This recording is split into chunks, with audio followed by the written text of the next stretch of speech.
Hello and welcome back to Just Like Other Girls with me, Shannon Fiedler. What's going on, guys? Hope you are having a lovely fall week. It's finally gotten chilly in New York City and I am living for it. I am obsessed with the sweaters and the warm beverages. I am here for the fall.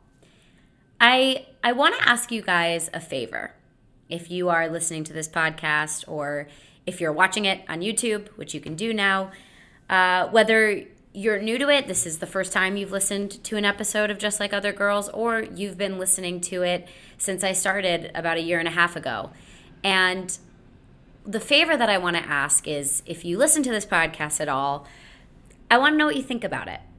First of all, I love doing this podcast. I've talked about it before. It's such a fun channel for me. It's really different than any of the other ways that I interact with you guys and communicate with you guys, because I get to just be myself and I get to just kind of like talk about what's on my mind, and I'm not being a character, I'm not doing a bit, I'm just talking with you guys, and it feels, I don't know, I really like connecting in that way and getting to be Shannon a little bit more than a comedian or a character.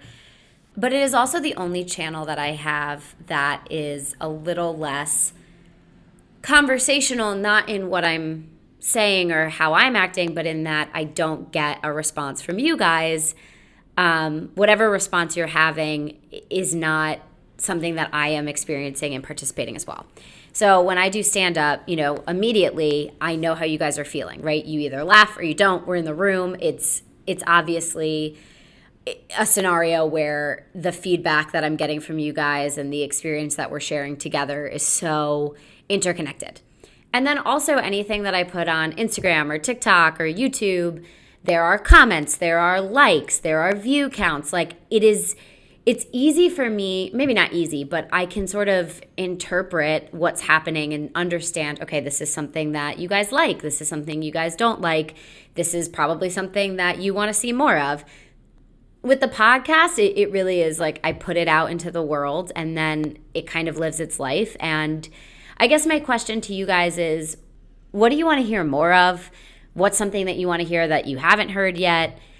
And the reason I say this is because I want the podcast to be as engaging for you guys as it possibly can be. So I guess my question to you guys, if you have a moment and you listen to the show, if you could just if you feel inclined, shoot me a message. Let me know, hey, I'd love to hear you talk about this, or, this, not so much, or whatever it is. But just any thoughts you might have.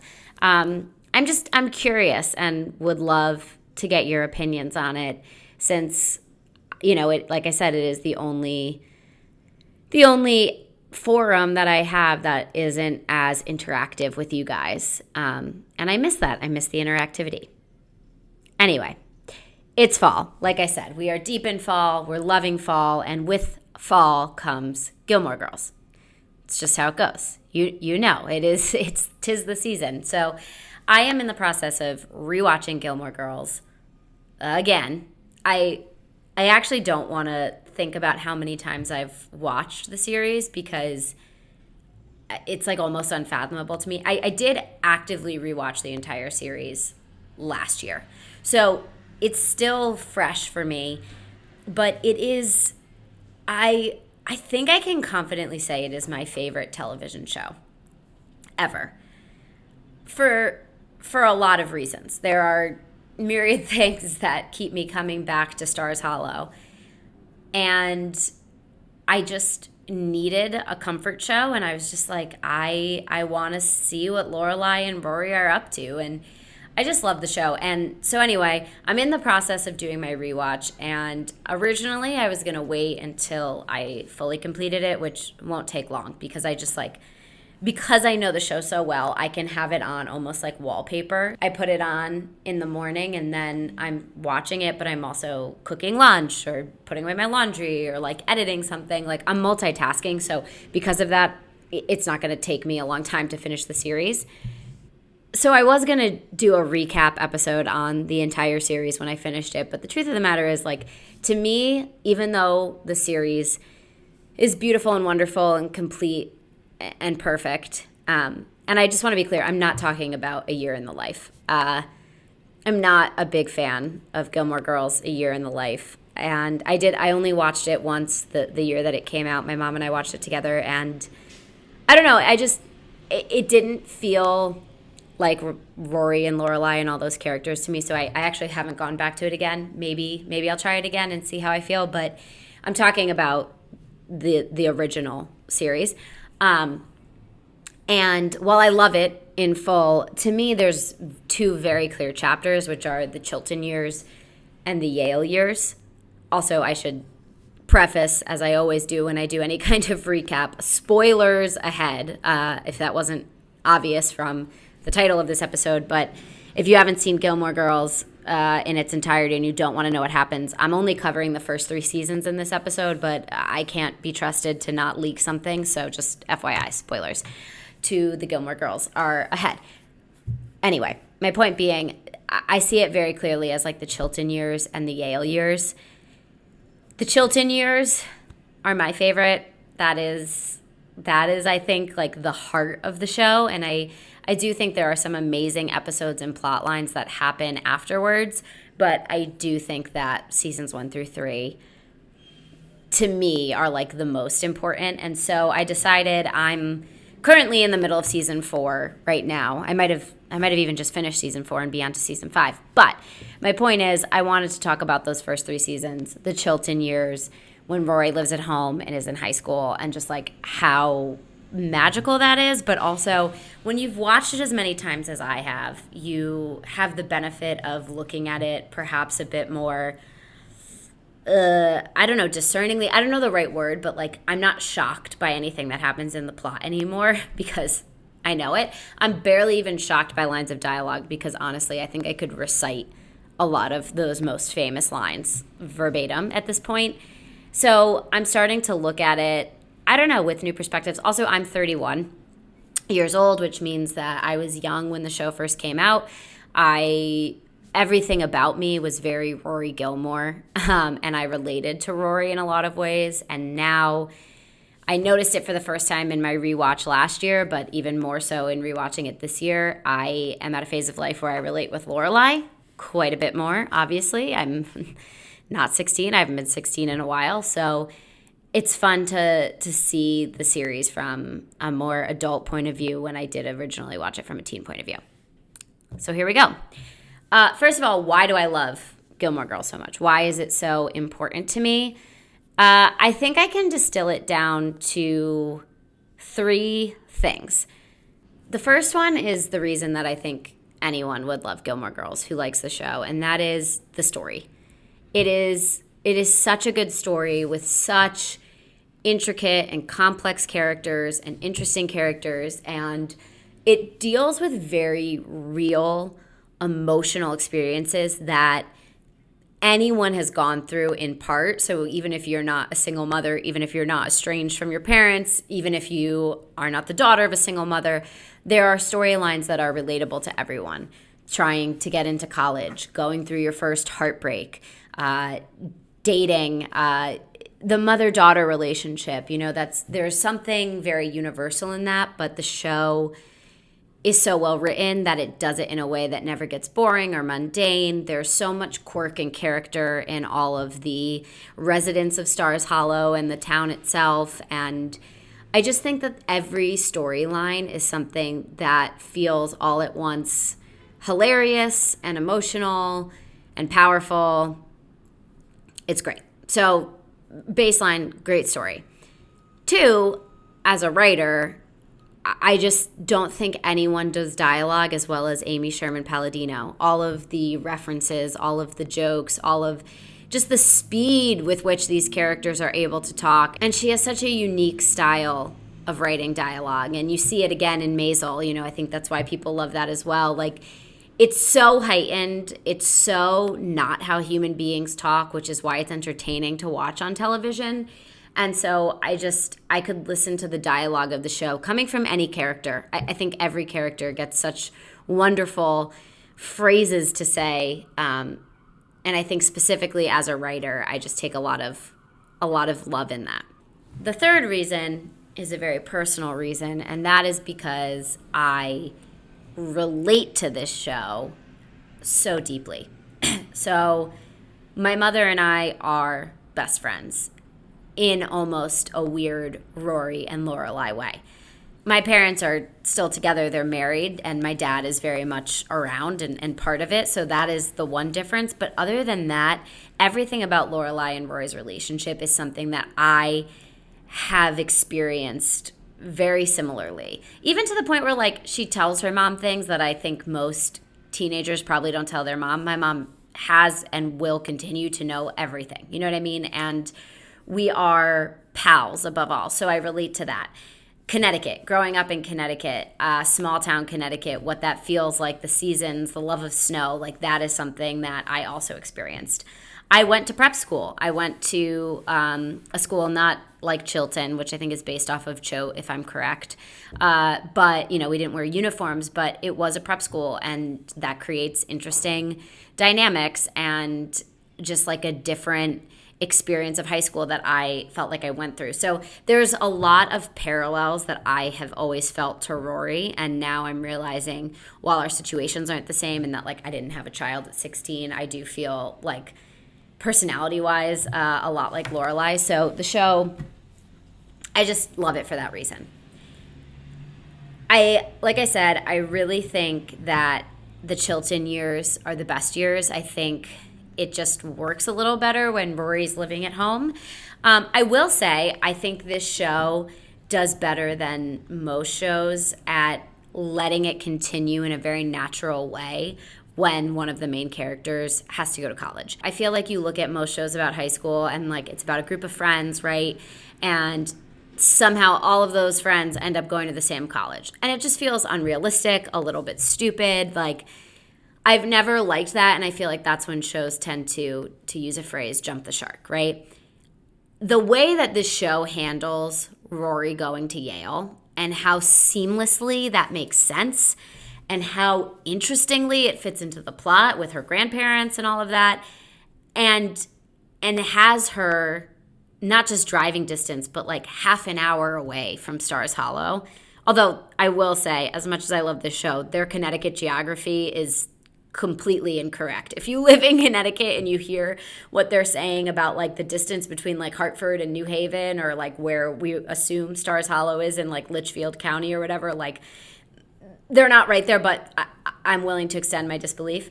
But it makes sense. And also Rory as a character, being a college kid who still chooses to come home on a lot of weekends, that also kind of worked for me. Every once in a while, I'm like, Rory would just be at school. But for the most part, I think they do a really good job of making the characters, or letting the characters take the natural course of their life, but finding a way for it to still all exist in a universe. And so I really appreciate that. But I still think it works better in the Chilton years. Also, Rory is a little more naive. We're seeing her go through more firsts, which I just think is more interesting.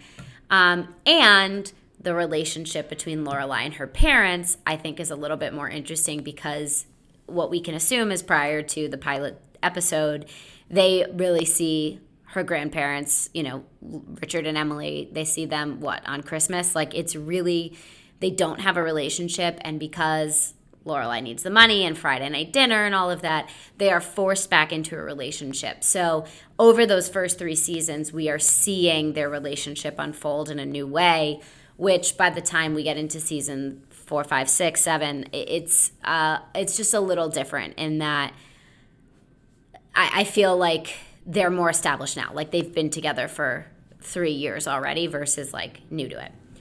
That brings me to my next point, which is that I don't know if it's because I was young when I first watched this show, the first couple times I watched the show, or just because I hadn't seen it enough times to analyze it. But the more I watch this show, the more times I rewatch these seasons, the more fascinated I am with Richard and Emily, and with Lorelai's relationship to them and Rory's relationship to them. And, you know, I've always known this show is so obviously, what is this show about? It's about mothers and daughters. That is what the show is about 100%.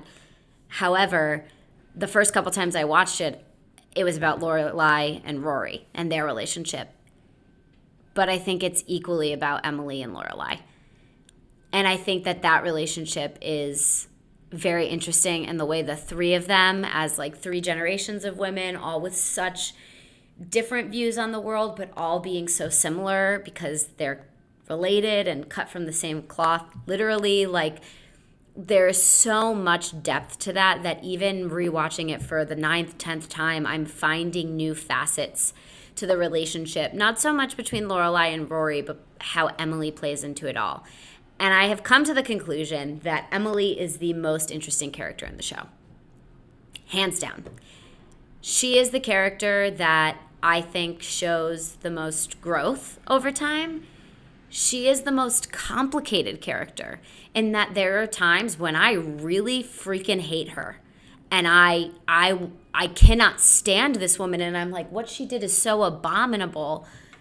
There are times when I really love her, where I'm like, wow, this act, while it might be small in scale, for you is so major. And I think specifically to the episode where Christopher comes over to Friday night dinner, and Emily has spent so much time pushing Christopher on Lorelai, and you should be with Christopher, you should be with Christopher, and he comes over and he like berates Lorelai, and she's like, I need you to go, and they're in this huge fight, and Rory's mad at him, it's this whole thing, and Emily comes out of nowhere and she's like, Christopher, you should leave. And it's not a huge act by any stretch of the imagination, but for this character, it's so massive, and it makes me feel something in the gut. So there are times I hate her, there are times I love her. There are so many times in this show where I feel so sorry for her. Obviously, the whole Pennell and Lot debacle, which I do believe that's season 4, which I said I wasn't going to talk about, but here we have it.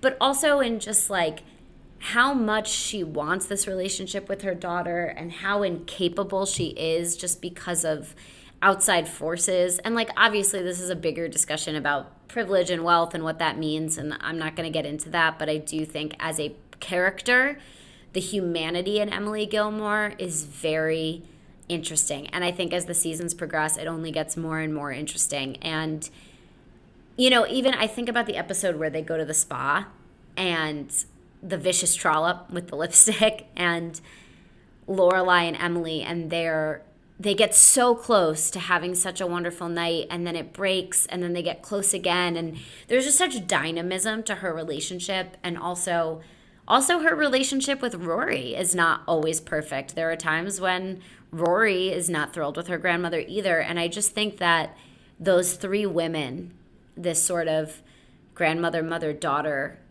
is just so fascinating. And Emily is the character that I'm always like, I want to be on her side, and there are times that I can't, and it's just amazing. So the more that I watch the show, the more that I see, like, I don't even want to say I sympathize with Emily, because again, it's a very complex emotion, but from a character perspective, like in a narrative, I think she is the most interesting character in the show. On a related note, something that I appreciate about this show is that every character, from the small roles that are the characters that go in and out of Stars Hollow, even like the Andrews of the world, these sort of small characters that populate our background that we get to know and love, all the way up to our main leads, our Lorelai, our Rory, our Luke, our Emily. Every character is both good and bad. And I think this show, more so than most shows, and why I love it so much, makes its characters incredibly human. The characters, like, we all love Rory, right, in those first seasons, and she is presented in so many ways as just like this paragon of good. You know, she's like the good kid who gets the good grades, and everyone in town loves her, and all of this.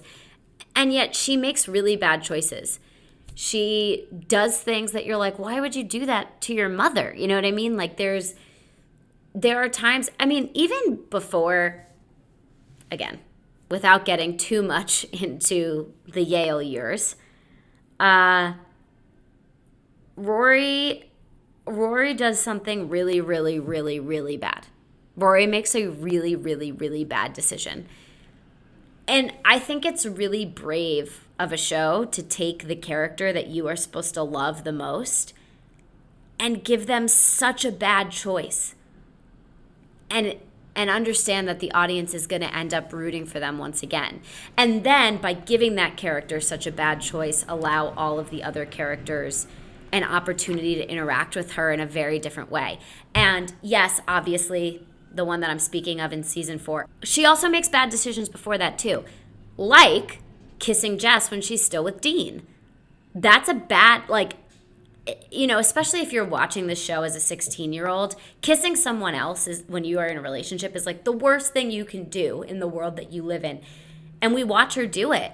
And we watch Lorelai make horrible decisions. Lorelai makes really bad decisions a lot of the time. Usually only putting herself at risk and the men that she's with. I guess she really like breaks a lot of hearts. But, you know, Rory makes decisions that put her mom in a bad position. And I guess what my point is, I think the fact that these characters are not perfect, or not even perfect, but are not archetypes of themselves, right? Lorelai is not always snarky and sarcastic. Rory is not always the demure star student.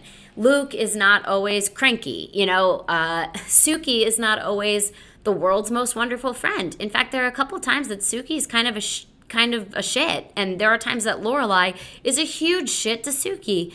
Yet they're still best friends. And to me, that is so reflective of how actual life relationships work. Like, you can be best friends with someone and say something to them that as soon as you say it, you're like, I wish I didn't say that. And they have those moments. And I think that's why the show feels so full and well-rounded. Another thing that just I get surer on every time that I watch this series is that Dean sucks. Dean sucks. Even from the beginning, the way that he like kind of weirdly pursues her and like just shows up where she is, Dean sucks. There is nothing about this man except that he is tall that is redeemable. And you know what? Maybe that is the most relatable thing of all. Rory fell for the tall guy when he really was kind of a schmuck. First of all, I'm not saying that Rory needed to be with someone who was identical to her in, you know, ambition and intelligence and caringness, but she needed to be with someone who was like at least in the same stratosphere. And I just feel like Dean is so not the things that Rory is. And then instead of admiring those things about Rory, he like tries to break them. He tries to break her of them, right? Like he is constantly getting mad at her for having to do her homework, which is like toxic boyfriend 101. Like think about it in the world of being an adult like we are now. Like if my husband was like, hey, I feel lonely tonight, so I want you to not go to your comedy show, that would be like the worst partner ever. And that's what Dean is constantly like, Rory, like you care too much about going to Harvard. Why don't you care about me? When Rory spends every free minute she has with that man, okay? It's not like she's neglecting him. Now, I do want to be clear. At a certain point, Rory does become a horrible girlfriend to Dean because she falls in love with Jess. And that's being 16. And again, Rory does things that are pretty shady, and that's why I think she's an interesting character.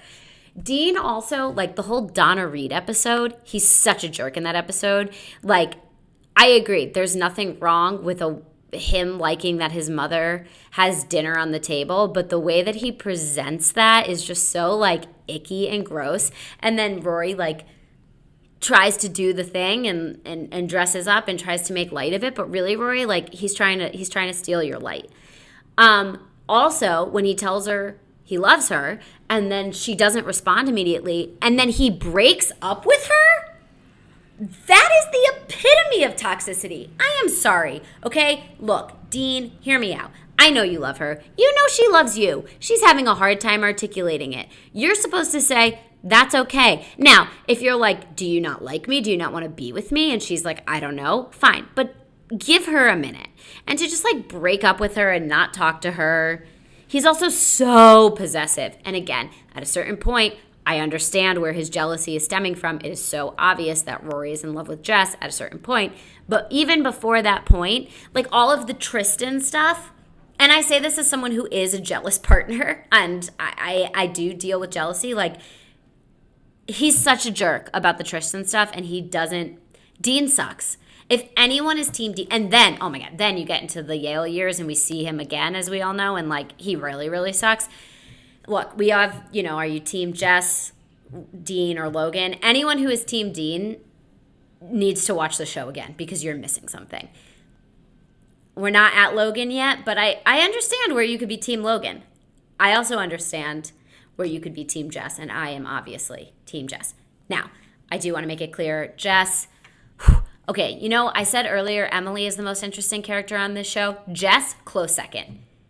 He is, first of all, Milo Ventimiglia is just like so darn cute and charming, and no matter how the character was written, we were all going to fall in love with him just because of Milo. But the writing of the character, he does so many things that are wrong and bad, and he's a jerk, but you also know that it's from posturing because his parents have not been very good to him, and he's forced to come to this new place and live with his uncle, and he's just like trying to find identity, and he knows that he's valuable, he knows that he's smart, but he's not in a place where he can take advantage of that.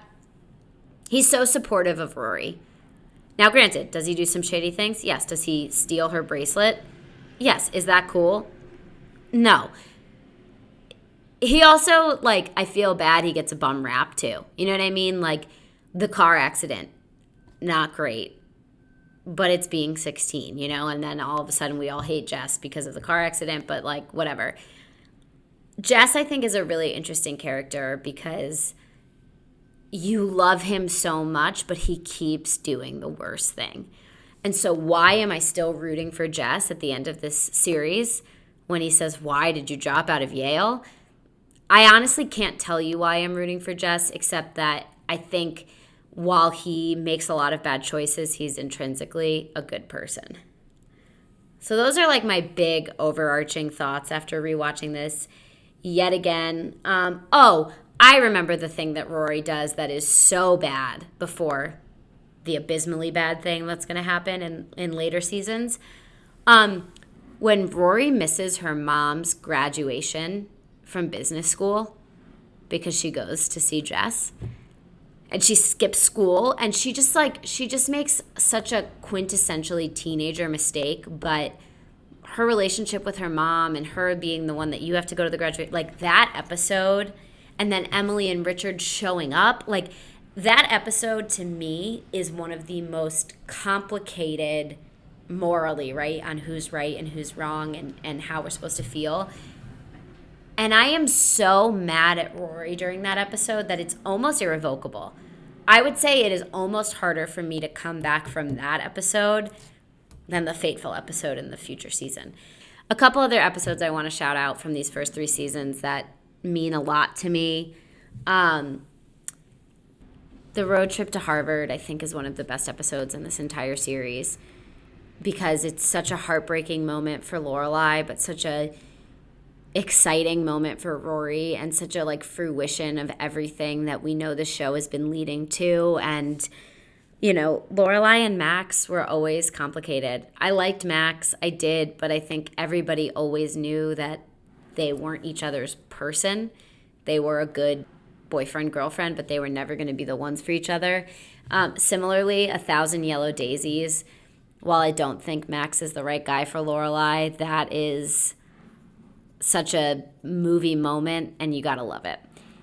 Suki's wedding, that episode, just like the parallel lives of the Gilmore girls, and when they both get to walk down the aisle and Jess has just come back and kissed Rory and Christopher has said Sherry's pregnant and these 2 girls are standing there and their world is rocked and they have to be there for their friend Suki and there's nothing they could say to each other. And just, I love when the show does that, and they do it a lot where they have Lorelai and Rory going through different scenarios but feeling similar emotions, and we get to see these sort of like 2 parallel lives, and I think that is really beautiful. The dance marathon is probably in my top 5 favorite episodes of all time of this show. I think anytime there's like a Stars Hollow tradition that feels particularly ridiculous, that like world building and just like the fact that they do this and that they all dance and like that's just so fun to watch as a viewer. But it is also obviously the culmination of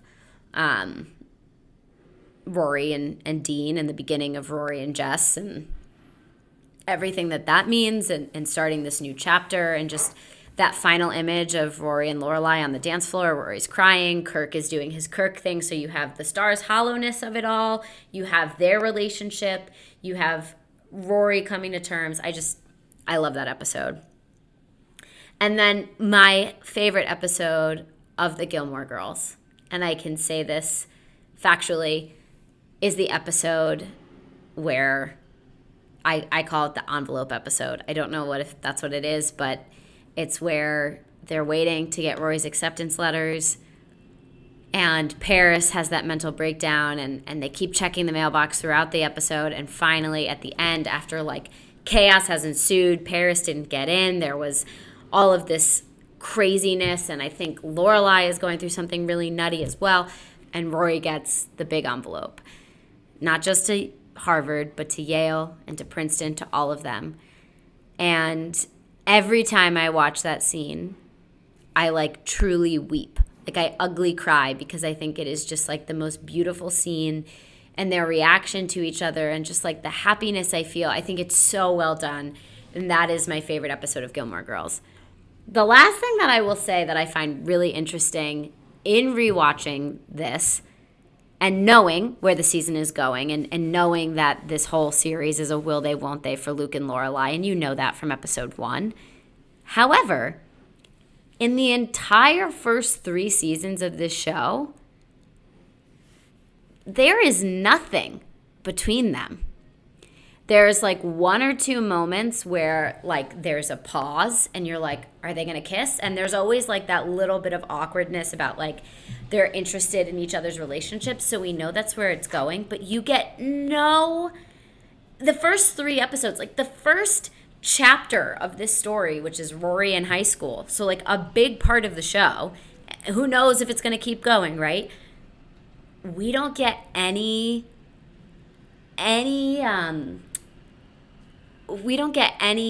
result, reward, whatever, of Luke and Lorelai coming together. They never accidentally kiss. They never almost kiss and someone walks in on them. Like, it's really all kind of like happening above your head. And again, we know that they're supposed to end up together. That's obvious, and that as it should be. There's always that will they, won't they. But like, I think about Friends, Ross and Rachel get together in season 2. You know what I mean?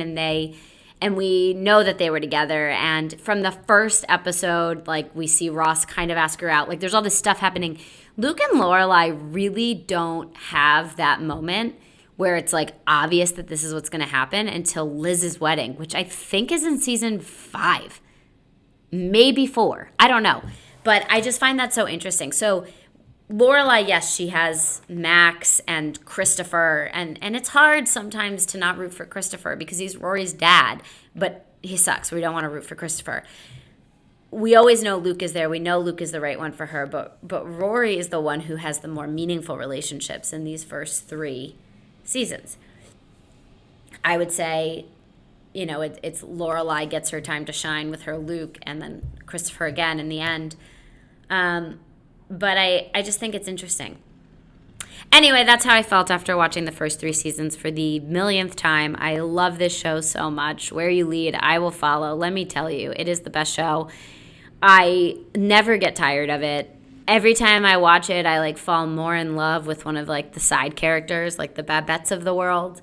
Every storyline is interesting to me, and I think it's the best show. So that's where I'm at. In a couple weeks, we'll have seasons, the second half, the Yale years, as I'm calling them.